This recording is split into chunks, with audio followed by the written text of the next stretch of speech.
Welcome to Dark Character Profiler.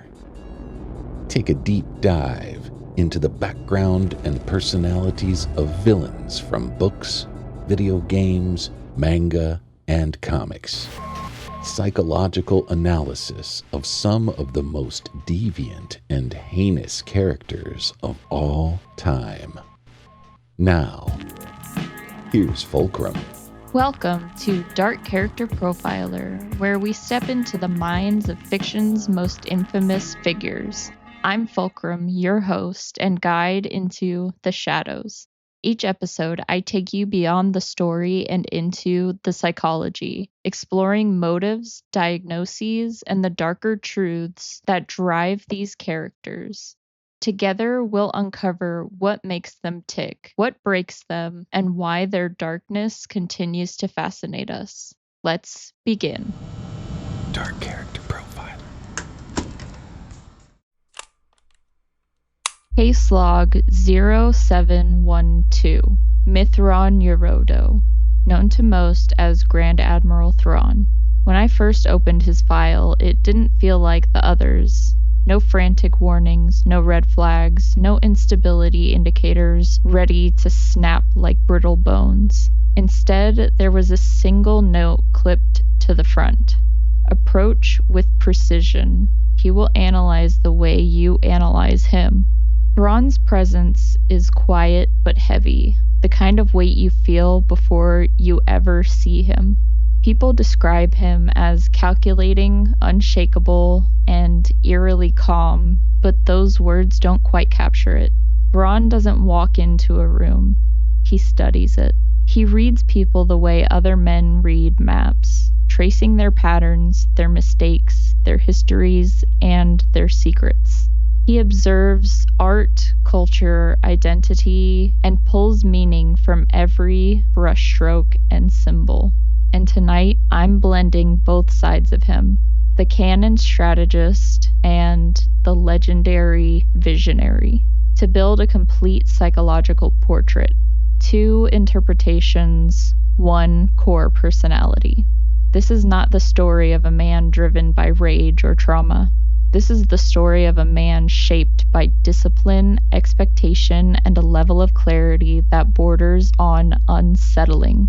Tonight, I'm opening his file to learn what happens when pure logic becomes a worldview, and whether a mind this precise is capable of anything resembling humanity. To defeat an enemy, you must know them. Not simply their battle tactics, but their history, philosophy, art. Background. Reading Thrawn's history feels like examining the blueprints of a cathedral. Every arch intentional, every line purposeful, every detail measured. Nothing about him is random, nothing grows wild. Born into the Chiss ascendancy, Thrawn was raised within a system defined by rigid hierarchy, emotional restraint, and absolute loyalty. In that world, intelligence was not admired. It was expected. Mistakes were not corrected, they were eliminated. Emotion was not explored, it was controlled. Where others develop personality through experience, Thrawn seems sculpted by culture. When he enters the Empire, he rises not through charm or fear, but through something far more dangerous: brilliance. He studies entire civilizations through their art, architecture, and cultural artifacts. He predicts behavior by understanding identity. He fights wars by reading patterns most people never notice. In canon, he becomes the Empire's most precise instrument, the man they call when brute force fails.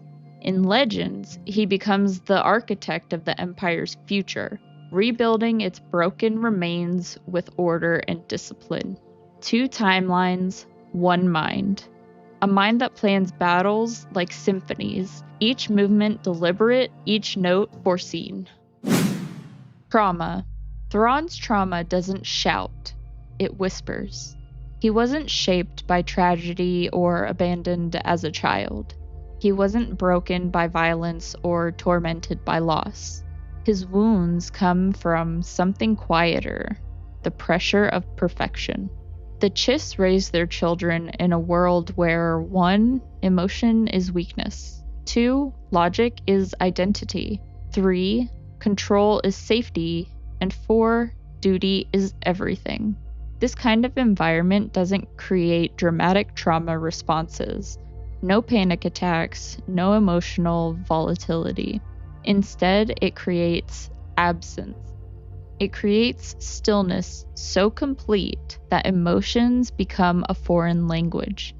Thrawn carries another burden. He believes he alone understands the threat lurking in the unknown regions.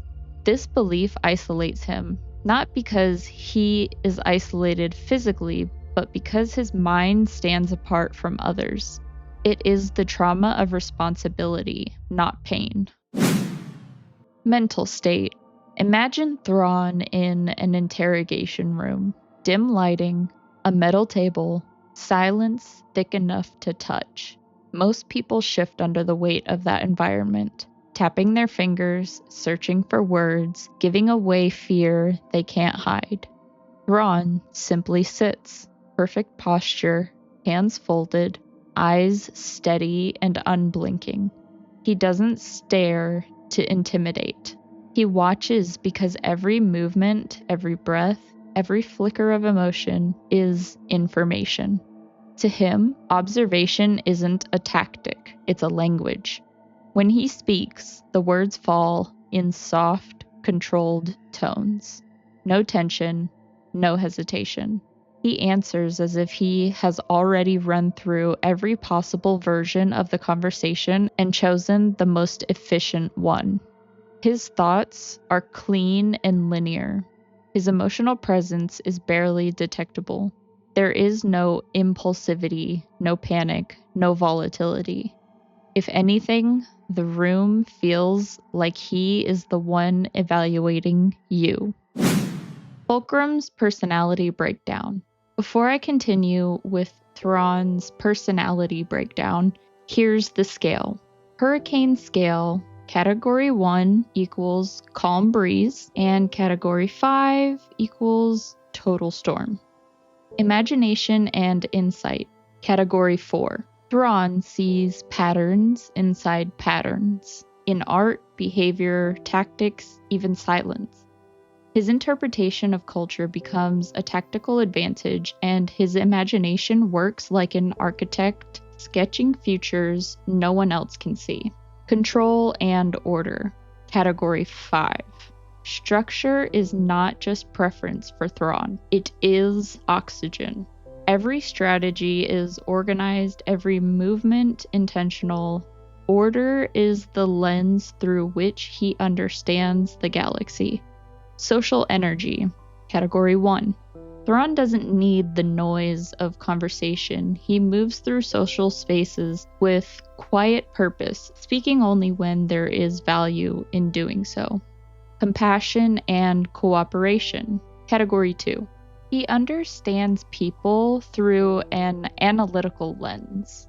For him, empathy isn't a feeling, it's an equation. His cooperation is dependent on logic, not emotion. And finally, unpredictability, Category 1. There are no emotional storms in Thrawn, no sudden urges, no impulsive reactions. He is steady to the point of eeriness, predictable not because he is simple, but because he is consistent. Some people carry thunder with them. Thrawn carries silence, a silence so precise it becomes its own kind of storm. Moral beliefs. Thrawn's morality isn't anchored in good or evil. It's anchored in outcomes. If a choice preserves order, he makes it. If it prevents greater harm, he accepts it. If stability demands sacrifice, he does not hesitate. He is not cruel, he is not kind. He is something different, a man who believes morality is an equation, not a feeling. His loyalty lies with structure, the Chiss, and the long-term survival of civilizations. Relationships. Thrawn forms connections the way he forms strategies, deliberately and with purpose. He does not seek closeness for comfort. He seeks alignment, intellectual, strategic, and principled. Eli Vanto from canon earns his respect through cultural insight. Gilad Pellaeon is also from canon, but was introduced to us in Legends, and he is most known for being Thrawn's right-hand man during his campaign against the New Republic. Pellaeon earns Thrawn's respect through discipline and unwavering reliability. Thrawn does not forge friendships. He forges alliances built on shared clarity. Historical parallels. First, we have Erwin Rommel, a tactical commander whose precision and discipline earned both fear and respect. His battlefield clarity mirrors Thrawn's approach to strategy. Second, we have Sun Tzu, the general turned philosopher who believed wars are won by understanding the enemy's identity. Thrawn embodies this principle in every campaign.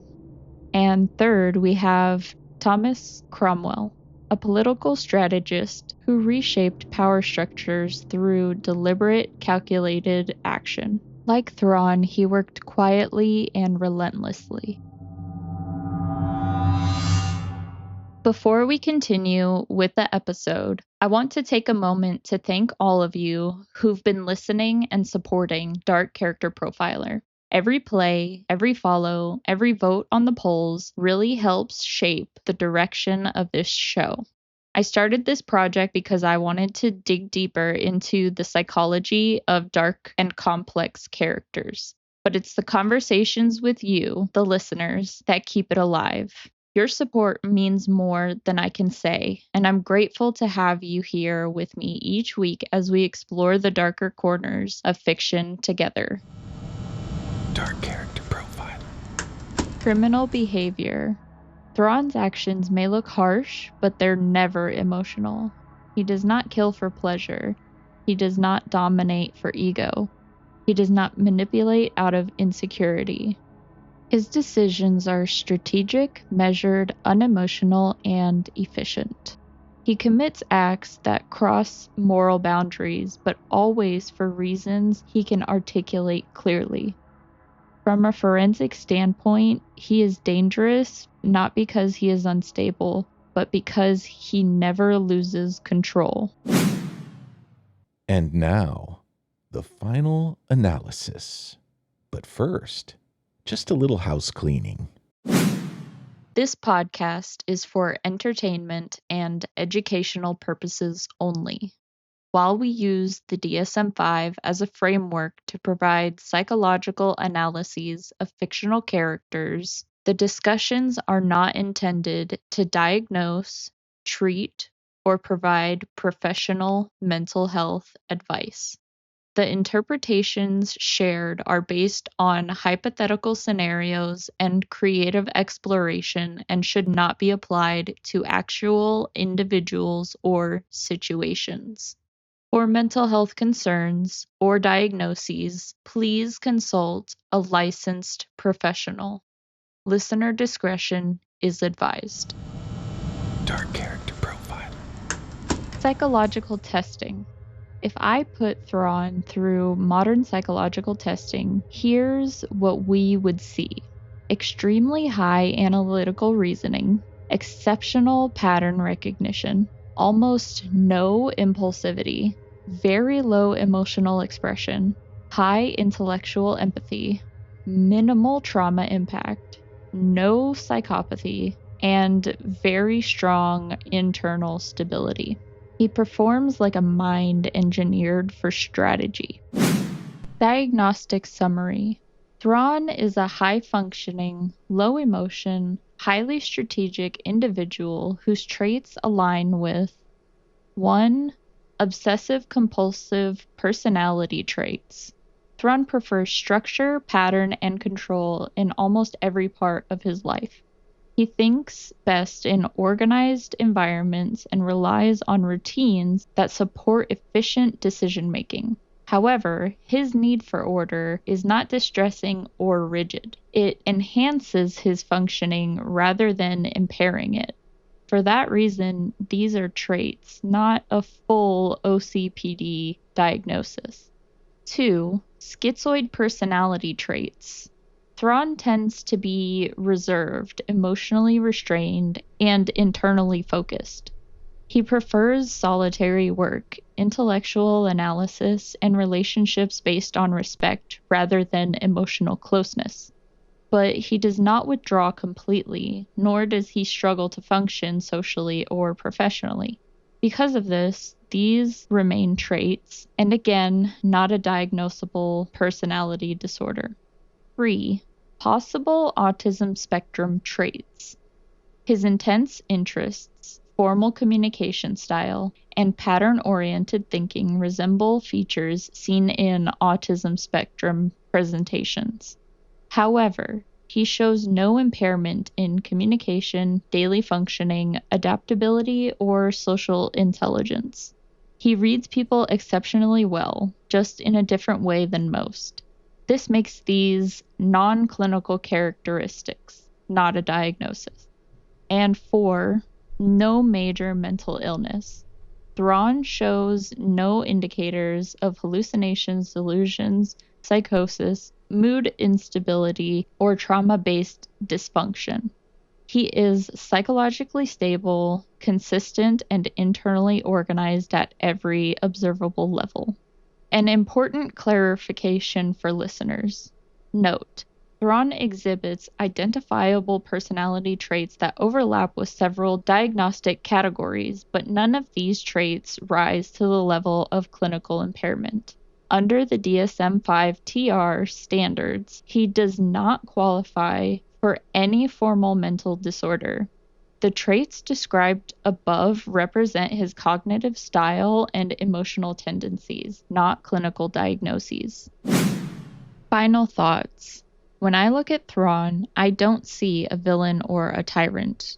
I see a man governed by logic, someone who filtered every ounce of emotion out of his operating system until all that remained was structure, analysis, and inevitability. He isn't unstable. He isn't fractured. He isn't impulsive. He is clarity, cold, refined, absolute clarity. Forensically, he isn't dangerous in the ways most characters are. Emotion doesn't drive him. Chaos doesn't sway him. Anger doesn't cloud him. He is dangerous because his stability is unbreakable, because he will always think 10 moves ahead, and because he will never, ever lose control. If Thrawn is a storm, it isn't the kind that crashes suddenly. He is the slow, cold front that moves silently across the horizon and changes the entire world before anyone realizes what's happened. Whole segment. Before I close today's episode, I want to hear from you because Walter White's psychological evaluation remains one of the most complex character shifts ever written. This week's poll: which psychological direction best fits Walter White by the end of Breaking Bad?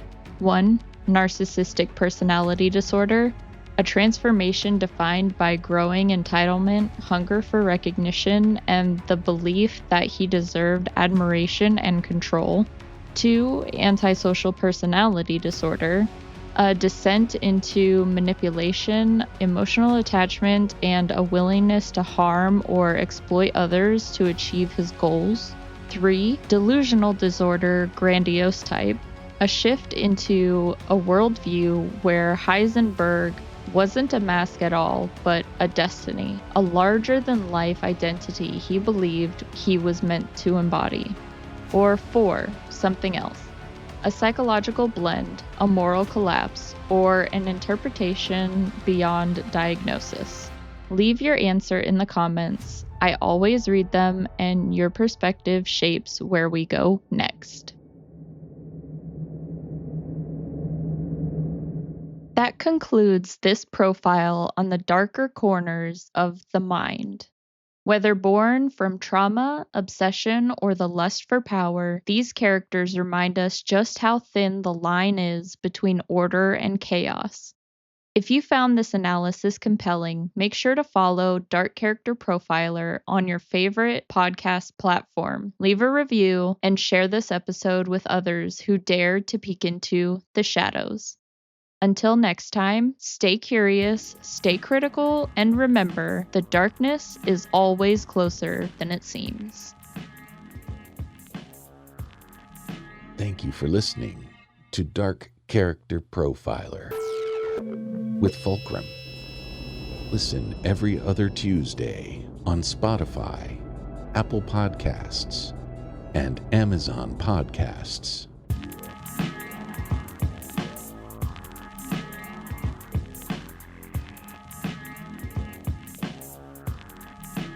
Humanity was not meant to live this way. Society is left to the mercy of murderers and cutthroats.